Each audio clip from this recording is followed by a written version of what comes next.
So, it continues. Hello there, welcome back to the lightning round of the writing advice Q&A.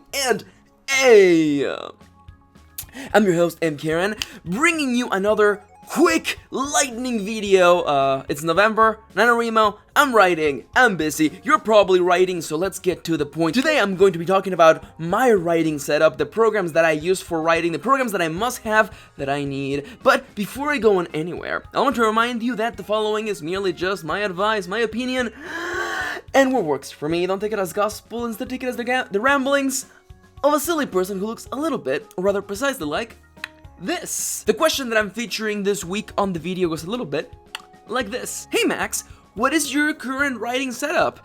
Any programs you recommend? Now, I've done videos in the past about the programs that I use, especially the programs that I use for writing and backing up my writing. I haven't actually done a video on what my writing setup is. The basic tools, the building blocks from which I launchpad my writing. Such wonderful use of description, live on the show. My writing setup is actually pretty clean and pretty minimalistic.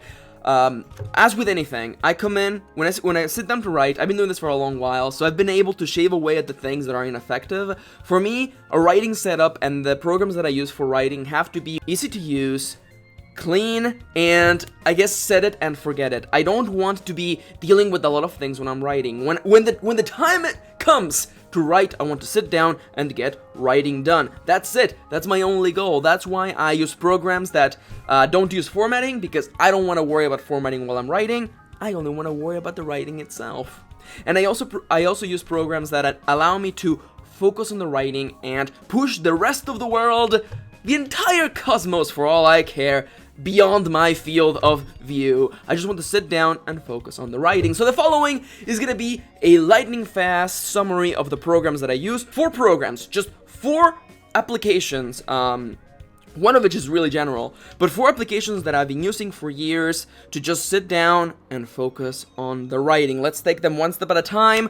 What do I use for writing? I use a program called FocusWriter. FocusWriter is a distraction-free writing program. It has so many good features. It's impossible for me to talk about all of them right now, but just really quickly right off the bat, it's fully customizable. It keeps your focus on the center of the screen. It has themes. It's available for PC, Mac, and Linux. It has a bunch of extra settings that I don't use because I want it to be clean and set it and forget it. But you can also you can do things like give yourself daily goals, monthly goals. You can even store your writing, but that's too much for me. I just want to sit down and write, and the best thing about a FocusWriter is that it's free. It's so good. I've done like 2 videos on FocusWriter already over the years, but I love this program. It's what I use for writing when I want to sit down and get writing done. While the idea of, you sit down and then the writing happens, is nice and pretty and cute to think about, there are lots of distractions. When I'm writing, I always have music on. I've been saying this for years. You know this, I know this. That's not the thing that's important. Use whatever musical application you like. What I recommend is getting a background sound program, and the one that I like to use, I discovered it recently, is Noisely. Noisely is awesome because it allows you to create your own combination of background noises, and you can even get it as a Chrome extension, and you can save them, and you can adjust the volume for every little slider. It's also free. It's amazing. I love Noisely. I think it's probably the best type of these websites or programs that I've seen yet. Now you may be wondering, Max, why is background noise so important? There's a bunch of science behind white noise, but the principle, really quickly to explain to you, is this. When you have a consistent flow of information being sent to your brain, and that information is not the focus of what you're doing, your brain does this really awesome thing where it just completely blankets it, completely ignores all of that extra information. So when you have a continuous influx of sound, your brain ignores that sound and the rest of the sound around it. So how this really helps for writing is that if you're in the middle of writing and you have background noise, the rest of the noise outside of you, that is regular noise, not things like a fire alarm per se, but all those things get blocked out, and what does that do? You focus on the writing. And you may be saying, Max, but music does that for me. Yes, and it does that for me too. But music has pauses, especially at the beginning and end or in the middle of songs. And I found in my experience that during those pauses, I tend to unfocus and I tend to remember, and my brain realizes, oh yeah, I'm listening to music right now. That's what background noise is there for me. It continues on that nice blanket of extra auditory information that my brain just ignores. So again, if my goal is to get lots of writing done, I want the world around me to go away, especially those little noises and the little distractions of the world, and background noise does that for me. I recommend checking out Noisely. Now, as for the third thing that I always have on whenever I'm writing, I always have a timer on. It can be whatever application you want it to be. It can even be on your phone. But what you need is a timer. And the interval can be whatever you like, but I like to go for 20 to 25 minute intervals. Mostly because I've found during my experience that those are the really good writing sprees that I can do. If you have ever done word sprints, you know how powerful having a timer can be. If you have done my writing exercises on YouTube, you will know how meaningful and powerful it can be to know that you have a time limit. And while I don't, constrain myself to the time limit, it serves as a really effective reminder that yes, you're on the clock. Focus on the writing. Push those thoughts, push those things that you have in the back of your mind away, even further up into the shelves of the back of your mind.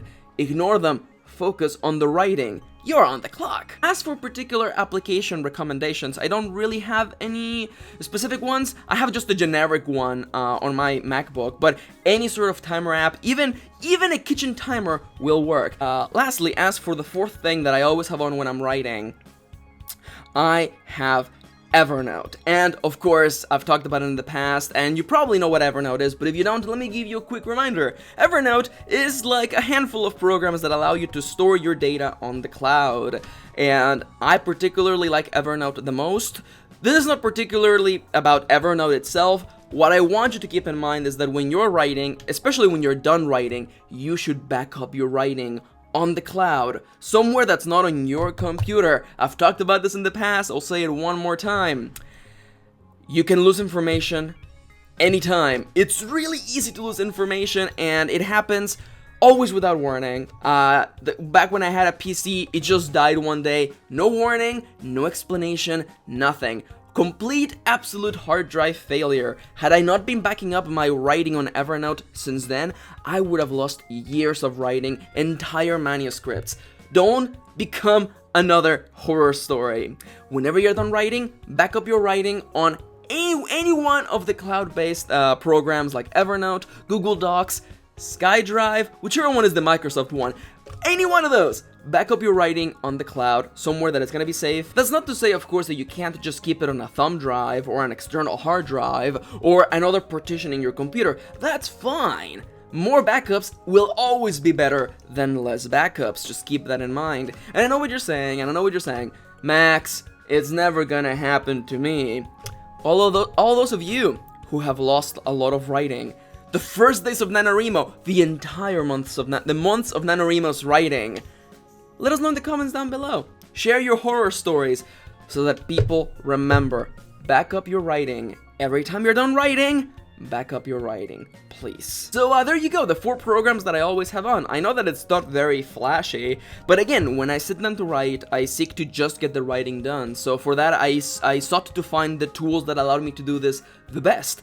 A distraction-free program that allows me to focus only on the writing and nothing else. A background sound app that allowed me to, or enabled me to, ignore the sounds exterior to the writing or to the moment at hand. And of course, a timer to help me stay on the edge, focused on getting the writing done and nothing else. And of course, a program to back up my writing. These are the main tools.